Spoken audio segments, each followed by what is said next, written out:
But I wanted to talk about what the red pill gets wrong with the red pill, right? And so you'll notice, like, if you look in the title here today, I put the red pill in scare quotes, right? And the reason I did that is because I think that too many people don't even know what it is. And what they think it is based on sort of straw man assumptions that they've heard from like 2 or 3 different people. It's almost like the telephone game again. Like, right, hey, one kid tells the secret until it gets down to the 10th kid, and it's like something that's completely different.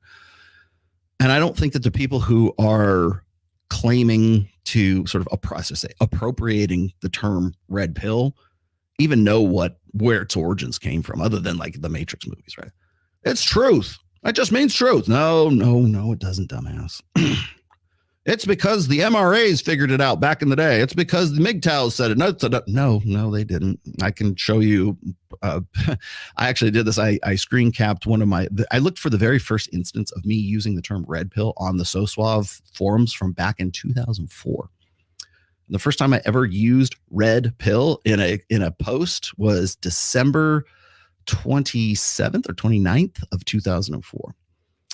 But I mean, I don't mean shit, right? I mean, the movies came out before that, right? But like in the terminology or in the reference that we use as far as intersexual dynamics is concerned, we didn't even call it red pill back then.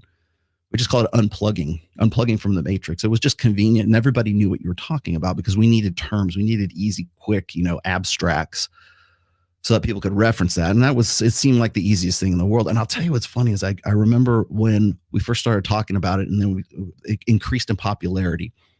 And then right around 2012, 2014, somewhere in there, it took off for a little bit. And all of the feminists and all of the they were millennials back then, like all the millennial feminists at the time. That's where manosphere came from, by the way. We didn't come up with it. It was like a feminist, like it was a derogatory term. And we just took it and owned it, more or less. But the red pill was something that increased in popularity right up until about 2015. And everybody sort of presumed to know what it was. Like, it was about intersexual dynamics. It was unplugging. Like, you used to think about women and intersexual dynamics and how to go from single and sexless to actually getting laid or getting a girlfriend or whatever your priorities happen to be.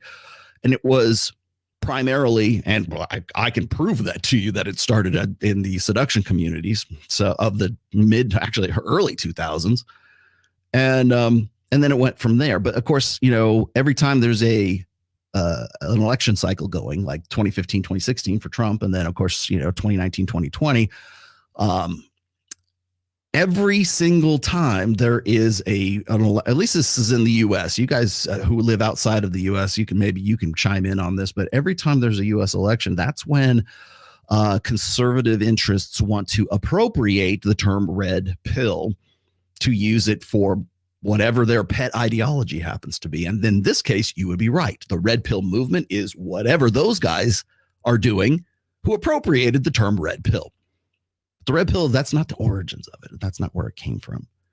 And it's based, you got to remember that, at least in my humble opinion, the red pill is the hypothesis. It's the theory. It's the book work, right? It's the equation, right? It's show me your work. And then game is the practice. Game is actually going out there and doing experimentation and coming back. It's like field testing things and coming back. Okay, this worked. We're going to test the hypothesis, right? We're going to go out in the field, test the hypothesis. If we're going to gather the data and this works and this doesn't work, so we're going to go and readjust the hypothesis, and then we're going to take the new one and we're going to go out and field test it again. And we've been doing that really since the early 2000s. So a lot of the stuff that whenever you see MRAs or black pill doomers, even white pill, tradcons, whatever, hippie dippy, positivity, pep rally shit you believe in, MRAs, black pill doomers, incels, that's the new hotness right now. I'm going to talk about that today too. All of those are practices. Red pill is the theory. Red pill is the praxeology. But everything that I just mentioned, all the pill, all that stuff, MRAs, PUAs, even all of that is practice, best practices. We have this, working, hopefully a predictive framework that is something that we can reliably make predictions on, and sometimes it's right and sometimes it's wrong. It's more right than it is wrong, so therefore it's a predictive framework, right? We can take that out in the field, come back and say, okay, it worked, it didn't work. Well, here's the thing is like now there's this want to force fit, especially intersectional dynamics, but force fit the red pill into ideology. And by turning it into a belief set, by turning it into a movement, by turning it into a philosophy or preaching, teaching, Rollo teaches this. I don't teach jack shit.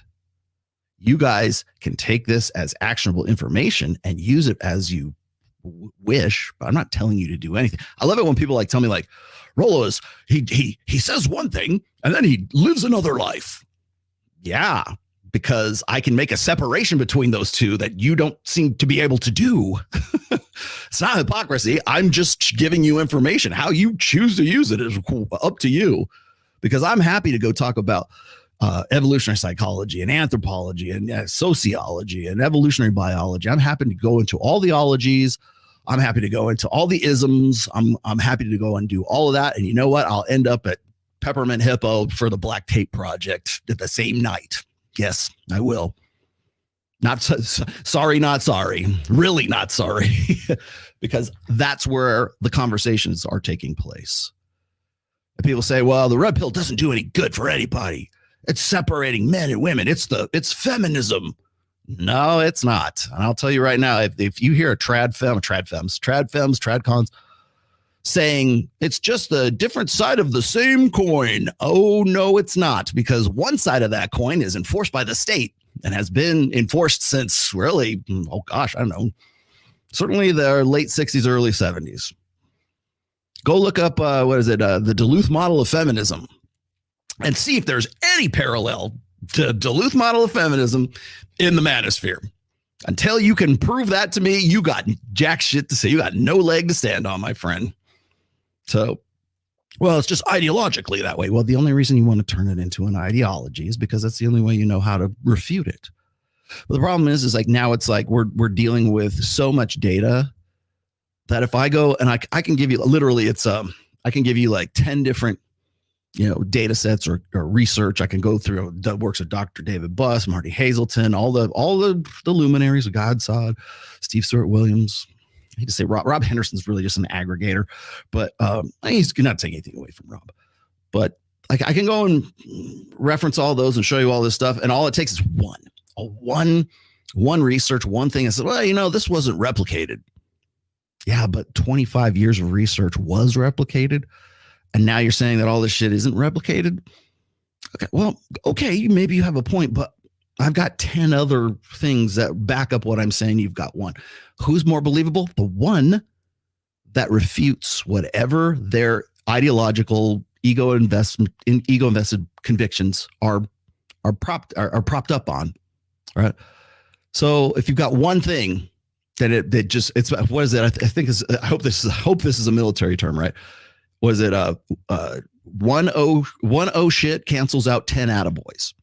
That's how it works, especially for me and for like guys who are like trying to say, hey, look, these are some unflattering truths about female nature.